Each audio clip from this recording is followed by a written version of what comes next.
For its cable television packages, Comcast Xfinity first charges a monthly base price, example $99.99 per month. On top of this base price, they charge an array of additional fees that, often unbeknownst to consumers, add about 30% or more to the cable television package's total monthly price. The extra fees include monthly equipment rental fees for equipment to receive its packages, like cable set-top boxes, digital adapters, internet modems, as well as one-time activation and installation fees. All right, so this is the state of Minnesota Attorney General Lori Swan against Comcast, Xfinity, etc. Comcast Xfinity has promised Minnesota residents lower monthly prices for its cable television packages than it has actually charged. The company has also charged Minnesota consumers for services and equipment they did not request or even declined. It has also promised to provide Minnesota residents with Visa gift cards to get them to enroll in its cable television package, but has sometimes not provided the gift cards as promised.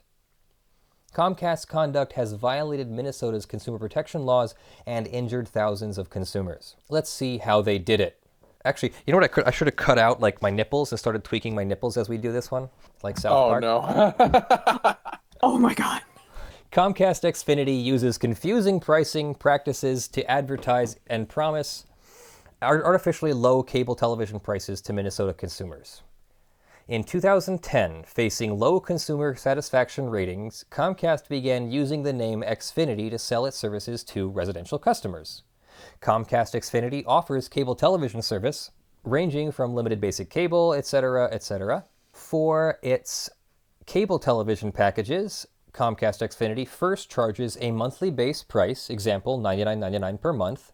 On top of this base price, they charge an array of additional fees that, often unbeknownst to consumers, add about 30% or more to the cable television package's total monthly price. The extra fees include monthly equipment rental fees for equipment to receive its packages, like cable set-top boxes, digital adapters, internet modems, as well as one-time activation and installation fees. Xfinity Comcast has also created a so-called HD technology fee, which it charges to all consumers except those with a basic cable package who receive high-definition cable television. Comcast Xfinity charges consumers about $10 a month or $120 per year to receive high-definition broadcasts. Beginning June 1st, 2015, Comcast Xfinity began charging Minnesota consumers who purchased its cable television packages a broadcast TV fee, which the company stated helps to recover a portion of costs for retransmitting broadcast television signals. Prior to the creation of this new fee, however, Comcast Xfinity recovered any such transmission costs through its base price and charged consumers for its cable television packages. Since first imposing its broadcast TV fee just 3.5 years ago, Comcast Xfinity increases the fee repeatedly. The fee started out at $150 per month, but is now $10 per month, an increase of over 550%. Except for redacted, Comcast did not redact, but rather redacted. So there's something secret in there. Although starting on approximately June 1st, Comcast Xfinity began charging most Minnesota consumers who purchased its cable television packages a regional sports fee. Again, prior to the creation of this fee, they simply recovered any such costs through its base price. Comcast has repeatedly increased its regional sports fee from $1 to $8 per month, 700% increase like the broadcast TV fee. Again, just like its broadcast TV fee, they had something in place or knew something, and they did not take steps or something, but rather did something else. All redacted. This is apparently something the Attorney General knows but doesn't want to reveal to the public at this time. Despite creating the broadcast TV fee and regional sports fee on its own initiative and increasing them on its own whim, Comcast has sometimes misrepresented to consumers that it cannot control these fees. For example, Comcast told Minnesota consumers in 2015, 16, and 17 that the broadcast TV and regional sports fees had increased or been added to their bills, but those fees are actually local fees that correspond to the FCC, and we don't manage these, okay? Those aren't up to Comcast. But that's again something that's out of our control, that the increases are outside of our control. We have no control over the fees. The only thing Comcast cannot control are the taxes and fees within your state, and that the regional sports fee can't be taken off because it's part of the taxes. In fact, it is not part of the taxes, and Comcast is not required by any state or federal law to collect such fees. In advertising, its cable television packages to Minnesota consumers, Comcast emphasized deceptively low prices. They would advertise promotional prices that don't include any of those fees, minimum term agreement prices that don't include any of those fees, and other promotional prices. And you can see this advertisement here has no disclaimer or disclosure that there are these other additional fees that are all part of Comcast's charges. Same thing here, lock in these $99.99 a month rates for 2 years. Only an obscured minuscule print, for example, on the reverse side of a direct mail flyer or advertisement in hyperlinks or on its website advertisements, does it insufficiently disclose additional fees. Such purported disclosures are inconspicuous and not sufficient to correct the overall misimpression that has been emphasized. Such purported disclosures are inconspicuous and not sufficient to correct the overall misimpression that the emphasized artificially low price is the actual price consumers will pay. Comcast advertisements, such as the one above, misrepresented and caused widespread consumer confusion. For example, making the most prominent text on the advertisements a false and misleading low price, when they actually charge a higher price, omitting a prominent disclosure that it will charge consumers substantial additional fees by increasing the package's price by as much as 30%, stating or implying that through the use of exclusionary language that just $99 per month for 12 months or lock in your rate for 2 years. This caused consumers' monthly bills to increase, sometimes repeatedly. Comcast's advertisements leave consumers with the confusing impression that the artificially low base price of its cable television package constitutes the total monthly amount it charged for such packages. When orally describing the costs of its packages, Comcast misrepresented the total cost as well. There's some more redaction in here. Comcast was fully aware of something, and its own investigation into consumers' billing disputes confirmed that at times they did something. As a result of Comcast's long-standing and illegal conduct, thousands of Minnesota consumers have been harmed by their purchase of the company's cable television packages. And I'm going to skip ahead here. Some examples. Despite misrepresenting in a consumer's service order that the HD DVR quantity 1 is $0, that consumer found additional fees on their bill, including the HD technology, broadcast TV, and regional sports fees.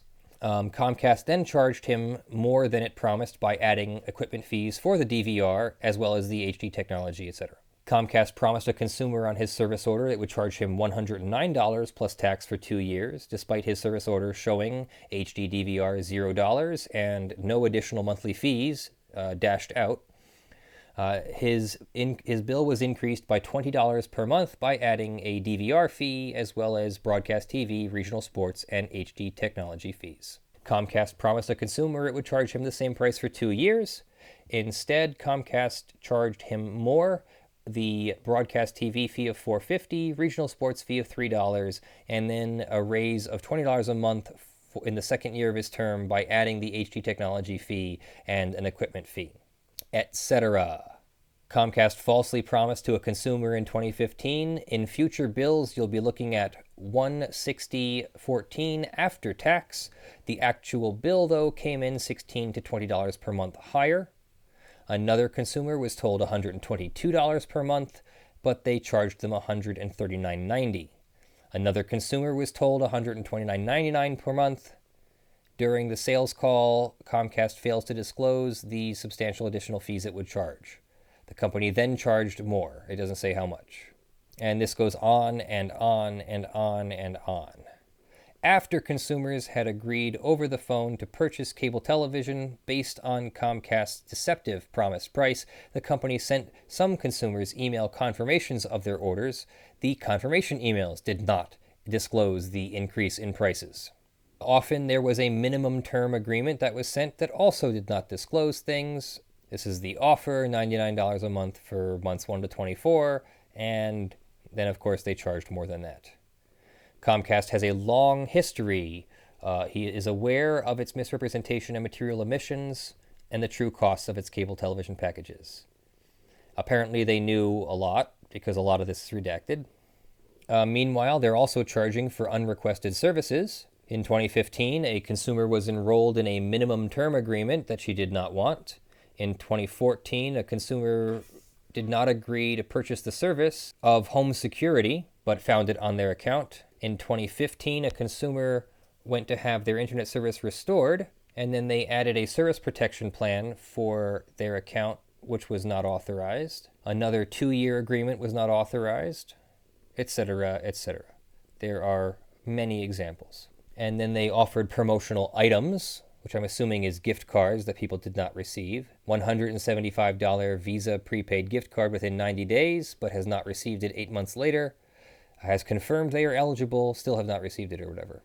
Falsely promised a consumer in 2013 that she would receive a Visa gift card, but refused to provide it until April 2014, and only after the Attorney General's office wrote on her behalf. They misrepresented to another consumer that he would receive a $150 Visa prepaid card. After 3 months, it did not arrive, but 5 months later it did when the Attorney General's office wrote on their behalf. So that's unnecessary. You shouldn't have to be getting the Attorney General's office involved. The Attorney General accuses Comcast's misrepresentations, material omissions, and fraudulent conduct, accuses them of directly harming Minnesota consumers. They ask for a count under the Prevention of Consumer Fraud Act, so they're accusing Comcast of consumer fraud, solicitation of money for unordered services, and the Uniform Deceptive Trade Practices Act. Basically, without going into each and every element of everything, you can see from that they're being accused of deceiving consumers on the prices and services that were offered and placed on their accounts. I, too, have defended people from Comcast. I used to work in a law clinic for 4 months during my law school time, and some of my clients were people who were being either billed or overbilled or or were being billed for services that they hadn't ordered, or were being overbilled for services that they had ordered. And I would call Comcast customer service and try and get it sorted out for them, because they said that when they call, they get the runaround and nobody will ever fix it. So maybe if a lawyer calls, it will have some more clout. And that appears to be what happens. When the Attorney General contacts them, suddenly they're willing to provide the gift card or whatever. What scumminess, too. If you haven't seen it, Comcast is a very wealthy corporation. There is no reason why Comcast can't provide the services it's advertised at the prices it's advertised. There is absolutely no reason. Comcast has the money. This is pure greed. This is absolute corporate greed, 100%, not even being hyperbolic. This is just a cash grab because they think you want cable and that you don't have a choice. In some cases, you don't have a choice. That's the main problem. Oh, yeah. I agree that it's a problem.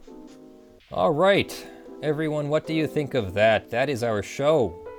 Thank you very much for joining us. We are a community-supported channel here at Lawful Masses, and I am Leonard French, your favorite copyright attorney, who has somehow not gotten his Patreon supporters back up here yet. Hang on. These are going to be out of order. Thank you very much to our $500 supporter in the month of December, Justin Rogers, as well as our $50 plus supporters, Jonathon Doe, Daniel Perez, Jax Merrick, Spirit Bear, Jan Negrey, Richard Fournier, Terry Chris, Michael Pearce, William Gonzalez, Verement, Tayne, Kyle Mudrak, Andy, Eevi, Gavin, Barnard, and John Steele. Sorry for that being out of order. It was just, I was unprepared. That super bothered me that it was out of order. Out of order, yeah. And thank you to all the $5 plus supporters who are not scrolling on the LED panel, but I will find a crawl for you. Go ahead, Tactical. Oh, I was just thinking, I'm like, this doesn't sound right. This doesn't sound right. Like, it was making me itch. I was like, oh, what's wrong with it? Because it's out of order. So obviously I am here in Scotland with Kaylee, and we are having a great time. We're going to be putting out a couple off-topic videos because we went to a few really cool things here and made some videos. One, there is a really cool whiskey collection. Clyde DeVise or something like that had this amazingly large whiskey collection. How many bottles were there? There were thousands of bottles. And we got video of that for you. We walked through the giant Chinese lantern display at the Edinburgh Zoo with the DJI Pocket Osmo. This thing is amazing. It gets great 4K video. It's not perfect, but it is most definitely watchable. It is more than watchable. It is beautiful.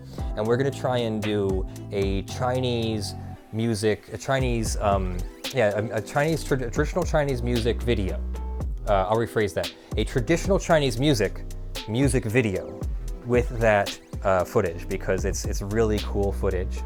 Love you all. I'm Leonard French, your favorite copyright attorney, and I'll see you later. Bye.